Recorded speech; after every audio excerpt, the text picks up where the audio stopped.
Hello, good নুন বন্ধুরা। বেগুনের ভর্তা বানালাম, তো তোমাদের সাথে একটু শেয়ার করলাম।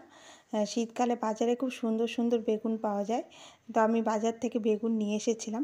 তো ভাবলাম আজকে একটু বেগুনের ভর্তা বানাই।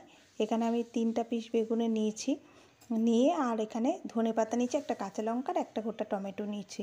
এখানে হচ্ছে ধনেপাতাগুলো প্রথম আমি কাঁচির সাহায্যে ছোটো ছোটো করে কেটে নিয়েছি, তারপর লঙ্কাটাকেও আমি ছোটো ছোটো করে কেটে নেব, আর টমেটোটাকে আমি ভালো করে ধুয়ে রেখেছি, আর বেগুনগুলোকে আমি ভালো করে ধুয়ে এখানে রেখেছি।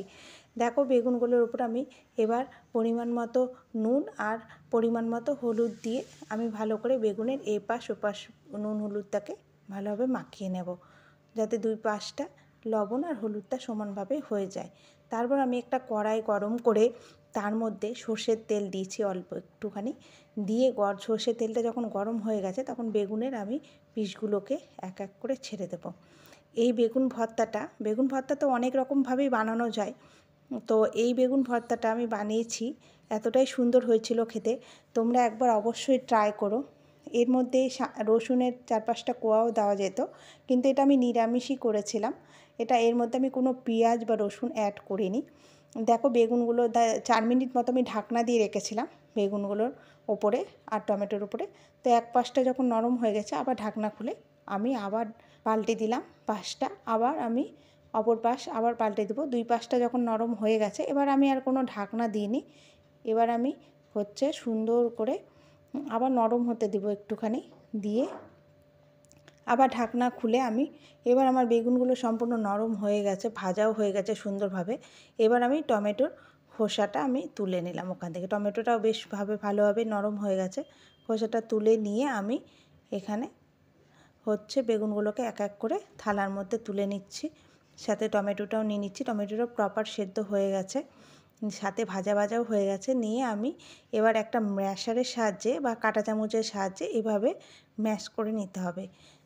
তো আমার এখানে ম্যাশার ছিল না, তার জন্য আমি একটা কাঁটা চামচের সাহায্যেই ভালোভাবে বেগুনগুলোকে ম্যাশ করে নিয়েছি। এইভাবে দেখো,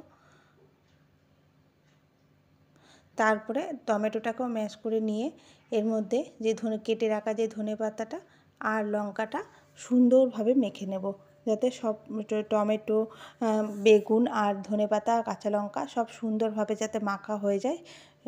তো আর স্বাদ মতো এখানে নুন দিয়েছি, আর সামান্য একটু ওপর থেকে কাঁচা তেল দিয়েছি। সাদা ভাত বা রুটি, পরোটা সবার সাথে এতটাই ভালো লাগে, সাথে মুড়ির সাথেও কিন্তু এই বেগুনের ভর্তাটা খুব ভালো লাগে। মুড়ির সাথে বেশি ভালো লাগে, আর রুটির সাথে ভীষণই ভালো লাগে। আর এর মধ্যে যদি একটুখানি রসুন দেওয়া যেত তাহলে তো আর বলতেই নেই।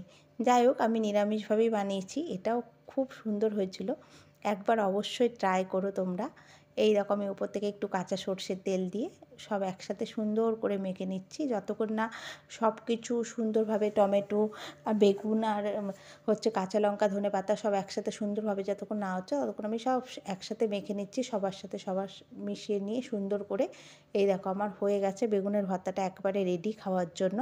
তো চলো, এবার আমি একটা প্লেটের মধ্যে তুলে তোমাদেরকে দেখাই কতটা সুন্দর লাগছে, তাহলে তোমরা বুঝতে পারবে। তো আমার রান্নাটা কেমন লাগলো, ভর্তাটি অবশ্যই আমাকে জানিও।